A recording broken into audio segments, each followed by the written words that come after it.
Do you feel like you're meant for more?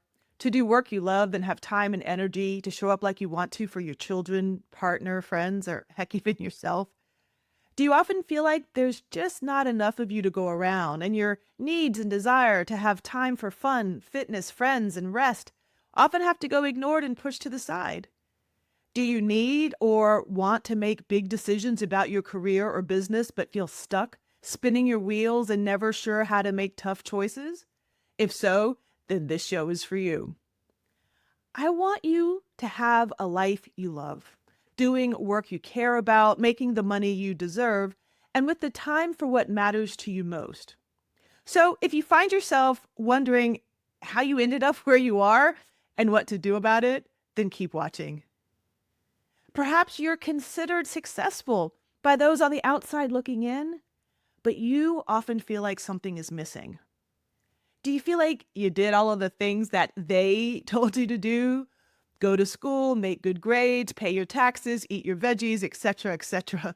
Yet you often feel stuck, overwhelmed, or dissatisfied with your life? And deep down, do you sometimes feel a little guilty? Like, who are you to want more when you already have so much that's going well? I hear you. Hi, I'm Julie. Welcome to the show. I'm an executive coach with degrees from Stanford and Oxford, and I'm on a mission to support, equip, and inspire ambitious professional women. If you're like the women I coach, then this show is for you. You see, here's what I believe. I believe you deserve to have a life you love, with work that's fulfilling, that compensates you well, and that doesn't consume all of your physical and mental capacity. And if you've got even more going on than meets the eye, friends or family with serious diagnoses, marital struggles, aging parents, a demanding or unstable work environment, or perhaps dreams of a major pivot or entrepreneurial leap, then keep watching. Sometimes having kids is the wake-up call we needed. If we're going to be spending so much time away from our family, then we want to do work we love. We want to find our purpose, our passion, and an opportunity to do something that matters. And we want to be well compensated for our time, energy, experience, expertise, and education. And we want to do it without constantly feeling overwhelmed, anxious, stretched too thin, and without feeling like we're not able to show up as the best version of ourselves at work or with our families. It can feel downright disheartening when you are working so hard and yet you still feel guilty, anxious, and sometimes even lonely.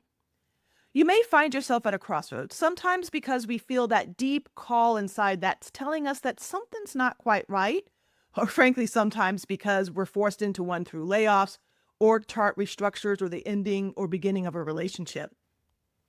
And you just want to have some guidance about what to do next, how to figure out what changes you should make, if any, and when to make them and how to do it. I hear you. That was me.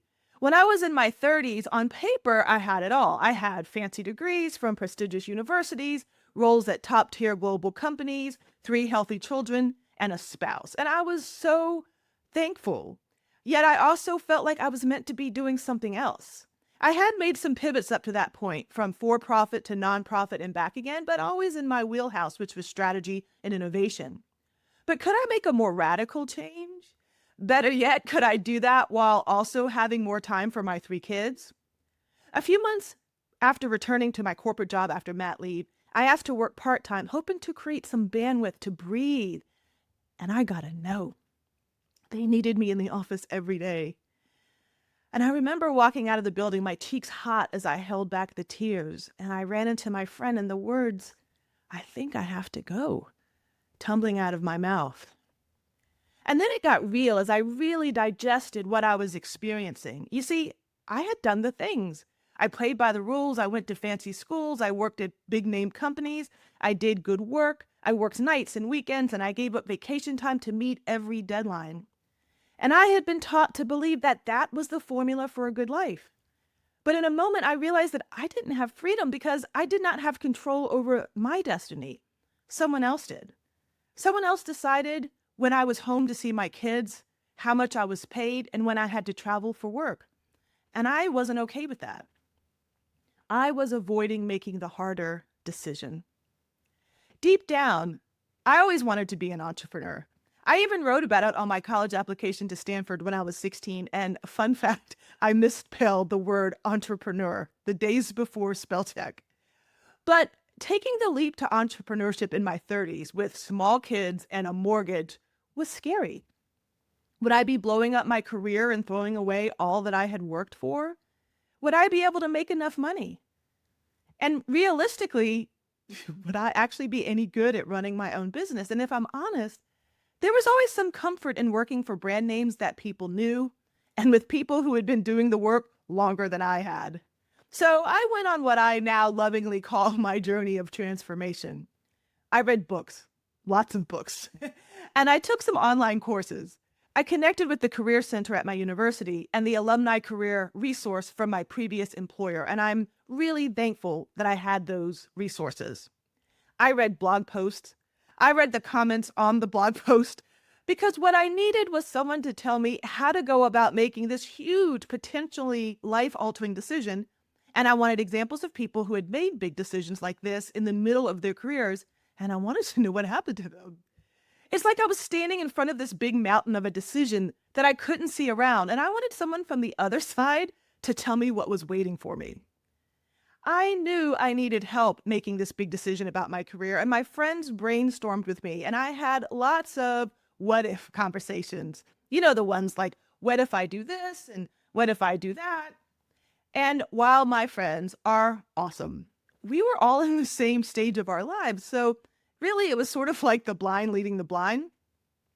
I struggled for a really long time to figure out how to create this seemingly elusive life that works for me, that allows me to do the work that I enjoy, to be paid what I deserve, and to have time for my family. And in order to build this life, I had to get really good at making tough decisions.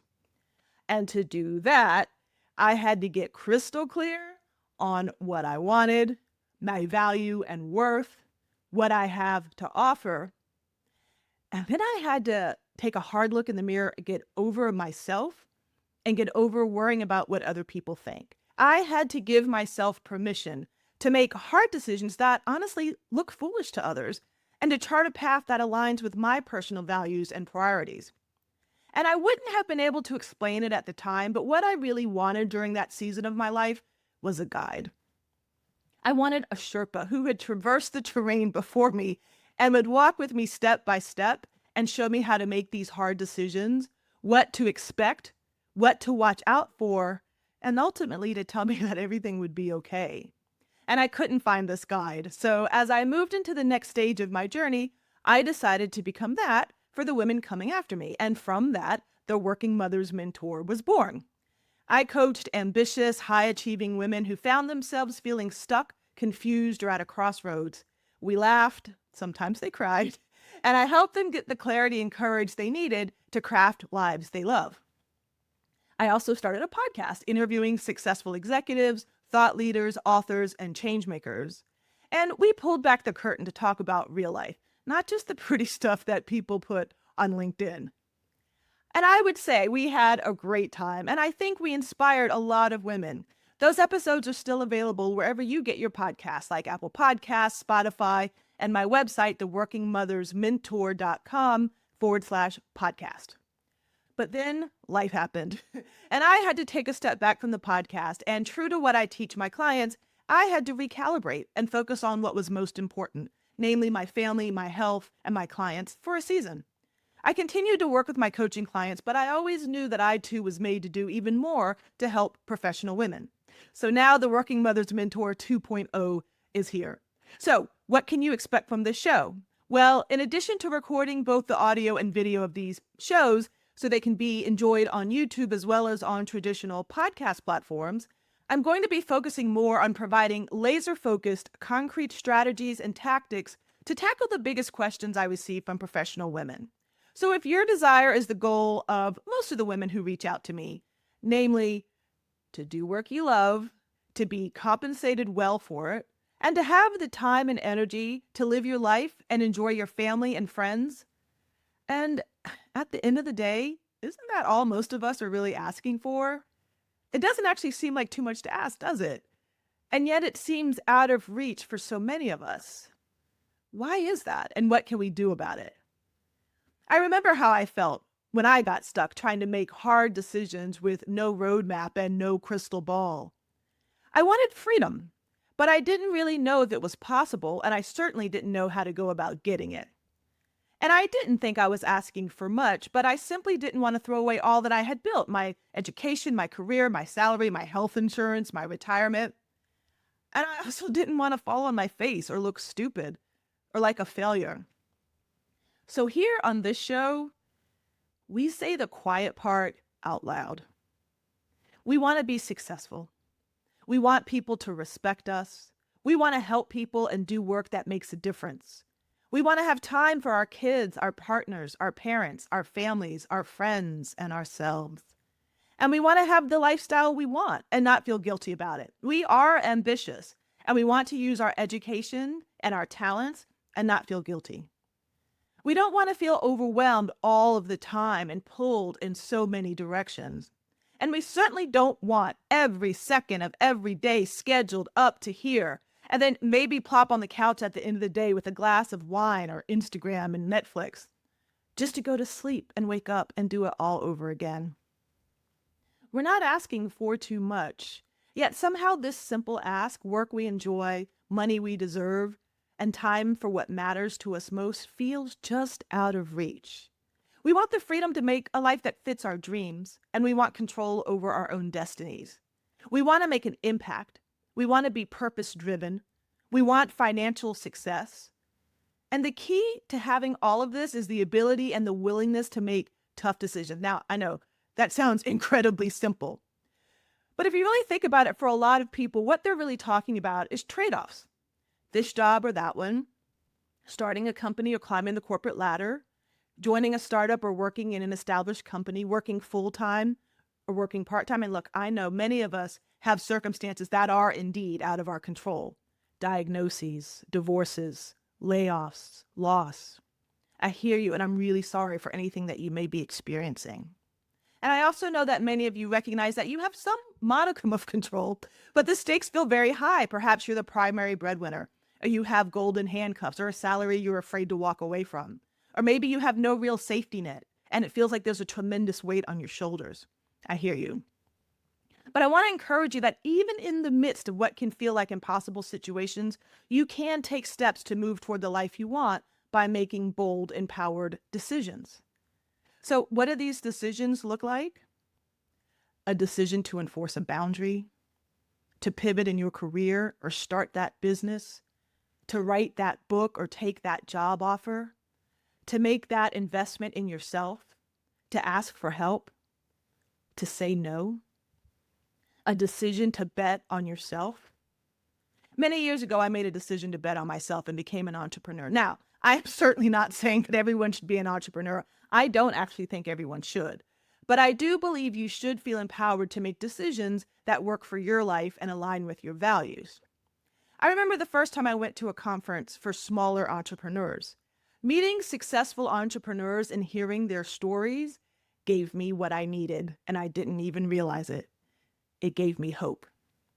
Hope that there was a different way that aligned with how I wanted to live my life. You see, graduating from Stanford Business School, I thought that there was really only one way to be an entrepreneur. You needed to have a high-tech idea, raise huge amounts of capital, and work 80 hours a week. Now, there's nothing wrong with that, but it's just not what I wanted. I wanted my work to encourage and edify people. I wanted work that was logical and analytical, but also emotional. I wanted a workplace that was cozy in an environment that I enjoyed. And I wanted to inspire others by sharing stories that would spur them on. I wanted to travel and have different experiences with my kids when it worked for us and not my boss. I wanted control over my time and location so I could be the mystery reader in my kids' classroom or take some time off in July. But I also had financial goals and responsibilities, and I had ambition to make an impact. Now, this is what was important to me.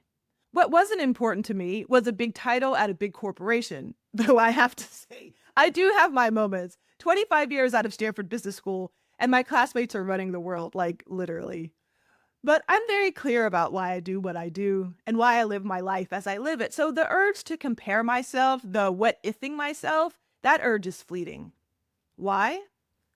simply because I like my life. And that's my goal and my dream for my coaching clients and for you, to empower you to make the hard decisions you need to make in order to create a life that you can take a step back from, feel incredibly thankful, and say, I like my life. I mean, isn't that really why we did our homework and went to good schools, worked hard, worked for the promotion in the first place so we can do work we care about, have the money we deserve and the time to do the things we want to do with the people that matter to us? So that's the journey we'll take together on this show. I encourage you to subscribe, share, and join us.